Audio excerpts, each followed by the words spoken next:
పల్నాడు జిల్లాలో 144 సెక్షన్ అమలు. అవును, పోలింగ్ పూర్తయిపోయిన రెండో రోజు అవుతున్నా కూడా వరుసగా దాడులైతే చేసుకుంటూ ఉన్నాయన్నమాట. టీడీపీ, వైసీపీ నాయకుల మధ్య దాడులైతే జరుగుతున్నాయి.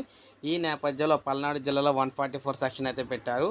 పోలింగ్ సందర్భంగా పల్నాడు జిల్లాలో చెలరేగిన హింసాత్మక ఘటనలను రెండో రోజు కొనసాగింపుతో ఈసీ 144 సెక్షన్ అమలు చేసింది. ఈ మేరకు జిల్లా పాలనాధికారి శివశంకర్ పోలీసు శాఖకు ఉత్తర్వులు ఇచ్చారు. నరసరావుపేట లోక్సభ స్థానంతో పాటు నరసరావుపేట, వినుకొండ, సత్తెనపల్లి, పెదకూరపాడు, గురజాల, మాచర్ల అసెంబ్లీ నియోజకవర్గాల్లో సాయంత్రం 6 గంటల వరకు తదుపరి ఆదేశాలు జారీ చేసే వరకు కూడా 144 సెక్షన్ అమల్లో ఉంటుంది. ముగ్గురికి మించి ఎక్కువ మంది గుమ్ముకూడకూడదు, సభలు సమావేశాలు నిర్వహించకూడదని, అనుమానాస్పదంగా సంచరించిన వారిని కూడా పోలీసులు అయితే పట్టుకుంటారని చెప్పడం జరిగింది. సో ఈ విధంగా అయితే 144 సెక్షన్ అయితే అమలైందనమాట అక్కడ మనకి.